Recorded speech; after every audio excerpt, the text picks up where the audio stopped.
11:15 ಅಂತ ಅನ್ಸುತ್ತೆ ನನಗೆ. ಅಲ್ಲ, ನೀವೆಲ್ಲ ಆಮೇಲೆ ನನ್ನನ್ನು ಅಲ್ಲಿಂದ ನಂದಗಡ ಅಂತ ಒಂದು ಬೋರ್ಡ್ ನೋಡಿದೆ ನಾನು. ಅಲ್ಲಿಂದ ಮುಂದೆ ಕಿತ್ತೂರು. ನನ್ನ ತಲೆ ನೋವಾಗ್ತದೆ, ತಲೆ ಬರ್ತಾ ಇದೆ, ವಾಮಿಟಿಂಗ್ ಸೆನ್ಸಸ್ ಬರ್ತಾ ಇದೆ. ಕುಡಿಯಕ್ಕೆ ನೀರು ಕುಡಿ ಅಂದ್ರೆ ಗಾಡಿಯಲ್ಲಿ ನೀರಿಲ್ಲ. ನನಗೆ ತಲೆ ಸುತ್ತಾ ಇದೆ,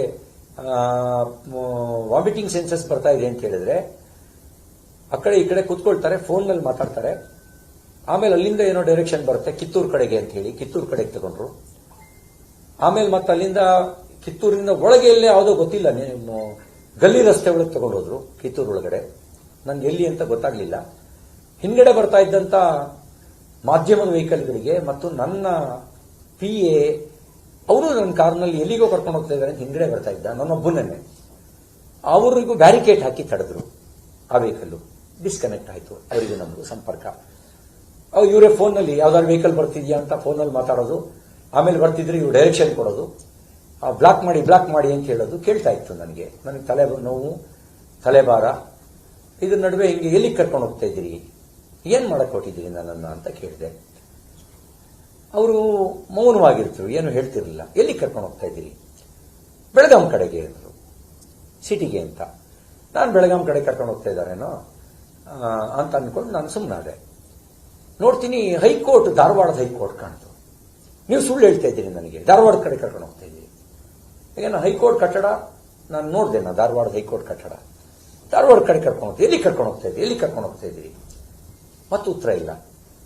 ಆಮೇಲೆ ಅಲ್ಲಿಂದ ಮತ್ತೆ ನಾನು ನೀವು ನಿಲ್ಸಿ ಗಾಡಿ ನಾನು ಅರೆಸ್ಟ್ ಮಾಡಿದ್ದೀನಿ ಅಂತ ಹೇಳಿ, ಯಾವ ಕಾರಣಕ್ಕೆ ಅರೆಸ್ಟ್ ಮಾಡಿದ್ದೀನಿ ಅಂತ ಹೇಳಿ, ಇಲ್ಲ ನಾನು ಇಳಿತೀನಿ ಅಂತ ಡೋರ್ ತೆಗೆಯಕ್ಕೆ ಹೋದೆ ಫೋರ್ಸ್ ಆಗಿ.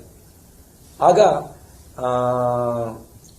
ಅವ್ರುಗಳು ಬಲವಾಗಿ ಇಟ್ಕೊಂಡ್ರು. ನೋಡಿ ಇಲ್ಲಿ ಮಾರ್ಕು, ಇದು 3ನೇ ದಿನ ಮಾರ್ಕ್ ಹಂಗೆ ಇದೆ. ಈ ತರದ ಮಾರ್ಕ್ ನನ್ನ ಬೆನ್ನಲ್ಲಿ 3-4 ಕಡೆಗಳಿದೆ, ಹೊಟ್ಟೆ ಮತ್ತು ಬೆನ್ನಲ್ಲಿದೆ. ಅವರು ಕಂದಿದ ಮಾರ್ಕು, ಮೂಗೇಟು ಅಂತ ಏನು ಹೇಳ್ತೀವಿ, ಆ ತರದ ಮೂಗೇಟುಗಳು, ಗರಗು. ನಾನು ಅವಾಗ ನನ್ನ ಹೆಂಡತಿಗೆ ಲೈವ್ ಲೊಕೇಶನ್ ಹಾಕಿದೆ. ಅವ್ರದ್ದು ಫೋನ್ ಬಂದಾಗ ಕೇಳಿದ್ಲು, ಏನು ಎಂಥದ್ದು.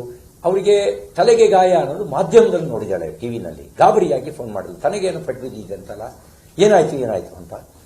ಗಾಬರಿ ಪಡಬೇಡ ಅಂತೇಳಿ ಅವಳಿಗೆ ಏನು ಸಮಾಧಾನ ಮಾಡಿದೆ. ನೀವೆಲ್ಲ ಹೋಗ್ತೀರಿ ಗೊತ್ತಿಲ್ಲ, ನಮಗೊಂದು ಲೊಕೇಶನ್ ಹಾಕಿ ಅಂತ ಹೇಳಿದ್ಲು. ನಾನೊಂದು ಲೈವ್ ಲೊಕೇಶನ್ ಹಾಕಿದೆ. ಲೈವ್ ಲೊಕೇಶನ್ ಹಾಕಿ ಗರಗ್ಗಿಂದ ನೋಡ್ತಾ ಇದ್ದೆ ಸೌದತ್ತಿಯಿಂದ ರಾಮದುರ್ಗ ಯಾದವಾಡು, ಅಲ್ಲೇ ಮತ್ತೆ ಇಲ್ಲೋ ತಗೊಂಡೋದ್ರು.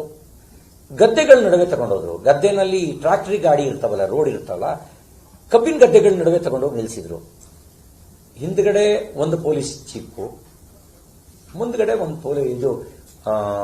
Police jeep. ಒಟ್ಟು 6-8 ಜನ ಪೊಲೀಸರು. ಯಾರೂ ಜನ ಇಲ್ಲಿ, ನಿಗೂಢವಾದ ಜಾಗ. ಇಳಿದು ಹೋಗಿ ಯಾರ ಜೊತೆಲೋ ಮಾತಾಡಿದ್ರು. ಅಷ್ಟೊತ್ತಿಗೆ ಮಾಧ್ಯಮದವರಲ್ಲಿ ಬಂದ್ರು. ಮಾಧ್ಯಮದಲ್ಲಿ ಬರ್ತಿದ್ದಂಗೆ ಮೀಡಿಯಾ ಬಂದ್ರು.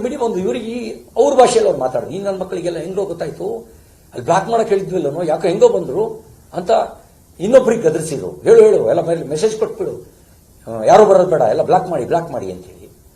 ನಾನು ಅವಾಗ ಗಾಬರಿಯಾಗಿ ಆ ಮಾಧ್ಯಮದವರು ಎದುರುಗಡೆ ನೋಡಿ ನನ್ನೇನೋ ಮಾಡಕ್ ಕೊಟ್ಟಿದ್ದಾರೆ, ಇವರು ನಡೆ ನಿಗೂಢವಾಗಿದೆ ಅಂತ ಅವರಿಗೆ ಒಂದು ಸಾರ್ವಜನಿಕರಿಗೆ ಒಂದು ಸಂದೇಶ ಹೋಗಲಿ ಅಂತ ಅವರಿಗೆ ನಾನು ಹೇಳಿದೆ. ಆಮೇಲೆ ಅಲ್ಲಿಂದ ಮತ್ತೆ ಇನ್ನೆಲ್ಲಿಗೋ ಕರ್ಕೊಂಡು ಹೋದ್ರು, ರಾಮದುರ್ಗ. ನಾನು ಹೇಳಿದೆ ನನ್ನ ತಲೆ ನೋವ್ತಾ ಇದ್ದ, ನನಗೆ ತಲೆ ಭಾರ ಆಗ್ತಾ ಇದೆಯೋ, ವಾಶ್ರೂಮಿಗೆ ಹೋಗ್ಬೇಕು ಅನ್ನೋ ನಿಲ್ಲಿಸಲಿಲ್ಲ. ಕೊನೆಗೆ DYSP ಆಫೀಸ್ ಅಂತ ಕರ್ಕೊಂಡು ಹೋದ್ರು.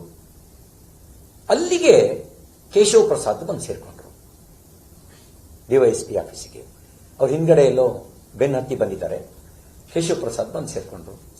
ಅವ್ರು ಜೋರ್ ಮಾಡಿರಿ, ಏನ್ ತಿಳ್ಕೊಂಡಿದ್ದೀರಿ ನೀವು ಶಾಸಕರು ನಿಮ್ಗೆ ನಡ್ಸ್ಕೊಳ್ಳೋ ರೀತಿನ ನಿಮ್ದು ಅನುಭವಿಸ್ಬೇಕಾಗತ್ತೆ. ನೀವು ಯಾರ್ದೋ ಚೇಲಾಗಳಿಂದ ವರ್ತನೆ ಮಾಡ್ತಾ ಇದ್ದೀರಿ. ನೀವು ವಾಶ್ರೂಮು ಎಷ್ಟು ಕೆಟ್ಟದಾಗಿತ್ತು ಅಂತ ನಾನು ಹೇಳಕ್ಕಾಗಲ್ಲ, ಅದು ನನಗೆ ಅನಿವಾರ್ಯತೆ ಇತ್ತು, ಅದನ್ನ ಉಪಯೋಗಿಸ್ದೆ.